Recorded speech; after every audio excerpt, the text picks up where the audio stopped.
ओम शांति। शरीर का उम्र अभी 33 साल है। जब शरीर का उम्र सिर्फ 15 साल था, तभी इस आत्मा को बाबा का परिचय प्राप्त हुआ। और इन 17-18 सालों में बाबा के साथ कई सारे अनुभव है, जिसका अगर वर्णन करने जाए तो पूरी रात ही खत्म हो जाए। इसीलिए कुछ खास अनुभव आज आपके साथ बांटेंगे।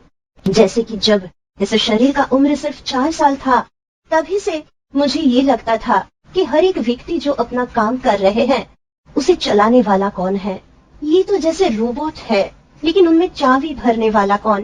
कई बार ये प्रश्न भी मन में उठा करता था कि इंसान कहाँ से आते हैं।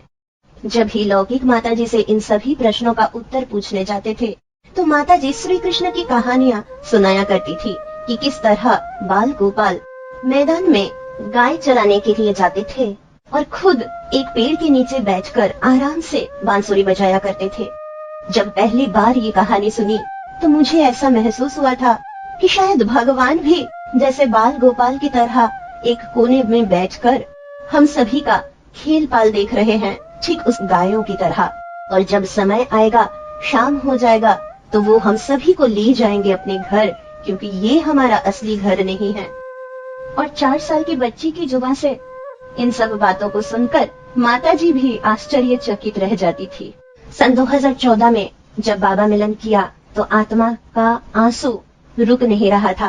पूरा बाबा मिलन सिर्फ आंसू बहाते हुए बीता। जैसे कि लगा, अनुभव हुआ कि सच में कितने सालों से हम बाबा से बिछड़े हुए थे। इसके बाद जब वापस आए, तो आत्मा को फिर से मधुबन जाके सेवा करने का बड़ा दिल था।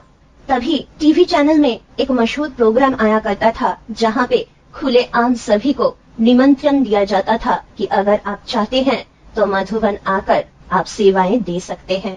अनुरोध लेकर सेवा केंद्र की बड़ी दीदी के पास पहुंची, लेकिन परमिशन उस समय नहीं मिला। तो बाबा से बड़े प्यार से कहा कि आप मुझे ले चलो। और सौभाग्य हुआ, स्वयं मधुबन से बड़े भाई, बुजुर्ग भाई दीदी के साथ संपर्क करके खुद अपने जिम्मे से हमें मधुबन सेवा के लिए बुलाया। 1 महीने का सेवा का चांस मिला, लेकिन रहने का मौका 3 महीने तक प्राप्त हुआ पूरे परिवार को। इसी दौरान एक बार बाबा मिलन में डायमंड हॉल में बैठी हुई थी। हर बार जमीन पर नीचे बैठकर बाबा मिलन करती थी, लेकिन उस बार खास माताजी के लिए कुर्सी मिला और साथ ही साथ हमें भी कुर्सी प्राप्त हुई, लेकिन कोने में बैठे थे। तो बाबा से पूछ रहे थे, बाबा हर बार आप कहते हो सामने वाले को, आगे वालों को, पीछे वालों को देख रहे हैं, लेकिन आज तो हम कोने में बैठे हुए हैं, क्या आप मुझे देख रहे हो? तभी दादी गुलजार के तन द्वारा बाबा मुरली चला रहे थे और अगले ही लाइन पर बाबा ने कहा, बाबा आज कोने वालों को देख रहे हैं। तो ये महसूस हुआ कि बाबा हर किसी के बात को सच्चे दिल से, अगर आप कहते हैं बाबा को कोई भी बात, तो बाबा जरूर सुनते हैं, क्योंकि बाबा आश लिए हमेशा हमारी तरफ ही देखते रहते हैं। फिर दादी गुलजार जी से साक्षात मुलाकात करने का बहुत आश था। तो बाबा मिलन के 1-2 दिन के अंदर ही मुझे दादी जी से मिलना था। मुझे आत्मा को क्राफ्टिंग का बहुत शौक है, इसलिए कागज के करीब 1000 टुकड़ों से एक होली हंस बनाकर लेके गए थे। बाबा से चैलेंज किया था कि बाबा आपके रथ से मुलाकात करने जाना है। सभी कहते हैं कि देवियों को जैसे सोने हीरो की चढ़ावा चढ़ाते हैं, उसी प्रकार चढ़ावा लेकर दादी जी से मिलने जाना है। मेरे पास अर्थ नहीं है, सोने चांदी हीरा कुछ नहीं है, मेरे पास कागज के कुछ टुकड़े हैं, लेकिन बड़े प्यार से उसे जोड़ा है, क्या आप उसे स्वीकार करोगे? दादी जी से जब मुलाकात हुआ, दादी जी का कमरा कई भाई बहनों से भरा हुआ था। सभी दादी जी को देख रहे थे, लेकिन हम दरवाजे पे पहुंचते ही दादी जी जैसे मुझे ही देखकर हाथ के इशारों से एकदम नजदीक बुलाया और अपने पैरों की तरफ इशारा करके दिखाया, बोला जमीन पर यहाँ पे बैठो। मैं बैठी। दादी जी आशीर्वचन दिए, मुझे आत्मा को देखते हुए, निहारते हुए। फिर जब सौगात देने का मौका आया, जब दादी जी सभी को सौगात दे रहे थे, टोली दे रहे थे, जो पहले से वहीं पे उपस्थित थे, सबसे पहले दादी जी उनको ना बुलाकर इस आत्मा को बुलाया कि बच्ची आप पहले आओ। मेरे हाथ में कागज का बना हुआ होली हंस देने गई। दादी ने तुरंत मेरे 2 हाथों को छूकर उसे स्वीकार ही नहीं, बल्कि उन्होंने कहा सभी को दिखाओ। उन्होंने खुद से स्वीकार किया और बड़े आश्चर्य की बात है, उस दिन मुझे जो टोली प्राप्त हुई वो मेरे सबसे प्रिय टोली था। बाबा से मिलने से पहले बाजार से जो खरीद कर मैं बहुत खाया करती थी, बाबा को प्राप्त होने के बाद उसे खाना मैंने बंद कर दिया। लेकिन इतने वर्षों बाद बाबा ने खास वो टोली मुझे उस दिन स्वीकार करवाया। कहने का भावार्थ, बाबा हमारी हर छोटी बड़ी स्थूल सूक्ष्म हर इच्छाओं का मान रखता है और वो इच्छाएं पूरी हो इस बात का ध्यान भी रखता है। बाबा मिलन के 1-2 दिन ही बाद तो कभी ऐसा नहीं लगा दादी जी से मिल रहे हैं, लगा जैसे बाबा से ही मिल रहे हैं। फिर मधुवन में ज्ञान सरोवर पर विदेशियों के सेवा पर नियुक्त थे, तो उन्हें डाइनिंग हॉल में भोजन परोसते वक्त नींबू खत्म हो गया था। तो ज्ञान सरोवर के सब्जी डिपार्टमेंट पर एक कमरा जैसा रेफ्रिजरेटर हुआ करता है, जो कि कोई भी नॉर्मल फ्रीजर की तरह ही काम करता है। यानी अगर आप दरवाजा खोलते हैं तो अंदर की लाइट जल जाती है और दरवाजा बंद करते ही लाइट बुझ जाती है। लेकिन कोई समस्या के कारण उस फ्रीजर का दरवाजा कोई अंदर से कोशिश करके भी नहीं खोल पाते थे। इसीलिए जो भी उस फ्रीजर के अंदर जाया करते थे तो वो पहले दरवाजा खोलकर दरवाजा को कोई कुर्सी या मोड़ा के सहायता से टेका लगाकर अंदर घुसा करते थे। इस बात की जानकारी मुझे भी थी, लेकिन उस रात सेवा के धुन में मैं जल्दबाजी में बिना कुर्सी का टेका लगाए ही अचानक उस फ्रीजर के अंदर चली गई और दरवाजा बंद होते ही लाइट भी बुझ गई। और जिस समय की ये घटना है उस समय सब्जी डिपार्टमेंट में कोई भी नहीं रहते हैं, वो डिपार्टमेंट पूरा खाली रहता है। तो मुझे 1 सेकंड के लिए लगा कि ये मेरा अंतिम समय हो सकता है, तो दिल से निकला सिर्फ बाबा। तब तक मैं पीछे मुड़कर दरवाजा खोलने की कोशिश तक भी नहीं की, लेकिन अचानक से लाइट जल गई।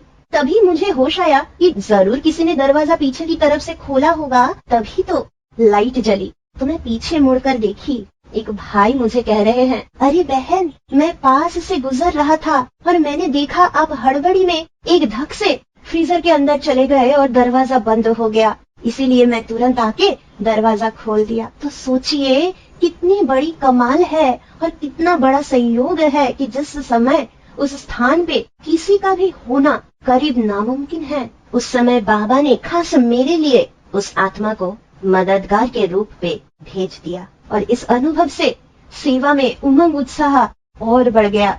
फिर सन 2020 जनवरी मास से मुझ आत्मा को अलग सा एक खिंचाव हो रहा था कि किसी भी तरीके से मुझे मधुवन जाना है। दिल में ऐसा महसूस हो रहा था कि मर भी जाए लेकिन फिर भी हमें मधुवन जरूर से जरूर पहुंचना है। और इस बार बड़े आसानी से बड़ी दीदियों से भी छुट्टी मिल गई, सेवा का भी मधुवन में मौका मिल गया और हम पहुंच गए मधुवन।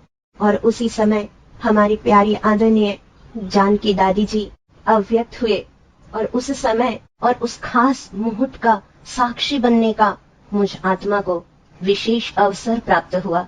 तभी मुझे अनुभव हुआ जैसे कि दादी का प्यार मुझे वहां तक खींच ले गई। इसीलिए शायद इस साल की शुरुआत से आत्मा बड़ी हलचल में थी। कोविड के दौरान लौकिक पिताजी की हालत बहुत ही बिगड़ चुकी थी। उन्हें करीब 2 हफ्ते तक ऑक्सीजन देना पड़ा, लेकिन हमने ठान लिया था कि बाबा के बच्ची को हॉस्पिटल पर नहीं भेजना है, क्योंकि अपने घर में बाबा का झंडा लहराता है तो उसकी छत्र छाया के नीचे ही पिताजी को रखेंगे।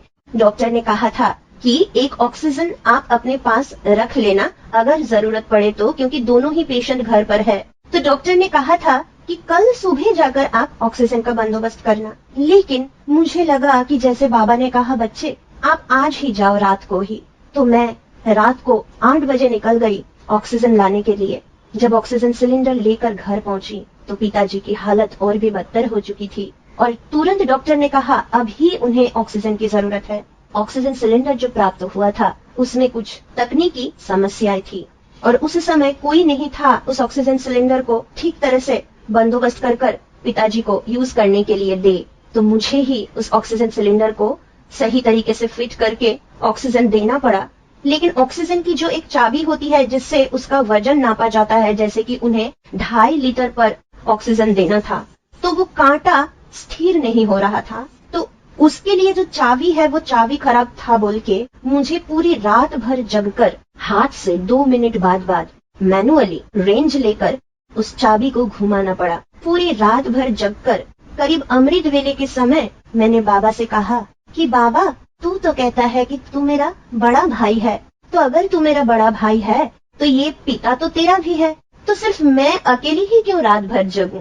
तुझे भी तो जगना चाहिए ना। तो अभी तू आ जा और तू आके देख, मुझे जाना है दूसरी सेवा पर। और मैं तभी निकलकर माताजी की देखभाल किया। उस रात 4 बजे करीब करीब वो ऑक्सीजन सिलेंडर खत्म हो चुका था, मुझे नया सिलेंडर की जरूरत थी। 4 बजे कौन फोन पकड़ता है, लेकिन मैंने ऑक्सीजन सिलेंडर के ऑफिस में कांटेक्ट किया जो बहुत ही नजदीक था, और तुरंत किसी ने 4 बजे भी वो फोन उठाया और 5:30 बजे के अंदर घर तक सिलेंडर पहुंच गया। सिलेंडर ही नहीं बल्कि कॉन्सेंट्रेटर मशीन, जिसके लिए मुझे बार बार सिलेंडर लाने के लिए मेहनत नहीं करना पड़े। तो बाबा ने बंदोबस्त तो कर ही दिया, लेकिन इस 4 बजे से 5:30 बजे के अंदर हमने बाबा के लिए भोग बनाया, माता जी की सेवा किया और भी बाकी घर का सेवा किया। और मैं भूल भी गई थी कि पिताजी के वो मशीन पे जो गड़बड़ है तकनीकी, वो सही से काम कर रही है या नहीं। लेकिन जब 5:30 बजे मैं वहां पहुंची तो मैं देखी कि वो चाबी ठीक 2.5 लीटर पर ही रुकी हुई है, जिसके लिए मुझे पूरी रात भर जगना पड़े। 1 मिनट के बाद मुझे उसको ठीक करना पड़ा था। बाबा ने भाई बनकर जब उन्हें अधिकार से बुलाया तो वो आके सच में चाबी संभाला और वो 1.5 घंटा तक मुझे देखना नहीं पड़ा। तो ऐसे ही कई सारे अनुभवों से बाबा ने तो भरपूर रखा है। और जो भी इसे सुन रहे हैं, आप सभी से तहे दिल से अनुरोध है कि बाबा को अपना मान लीजिए, अपना बना लीजिए। वो हमारे पास बंधा हुआ रहेगा। बाबा से जैसे आज्ञाकारी बनिए, उसी तरीके से अधिकार से अपना हक भी बाबा से आप मांग सकते हैं। और बाबा बड़े प्यार से आप सभी की आशाओं को पूरा करने के लिए बैठा ही है। सभी बाबा के प्यार में डूबे रहिए और भरपूर बाबा के अनुभवों का आनंद लेते रहिए। यही मेरी आप सबके प्रति तहे दिल से शुभकामनाएं हैं। ओम शांति।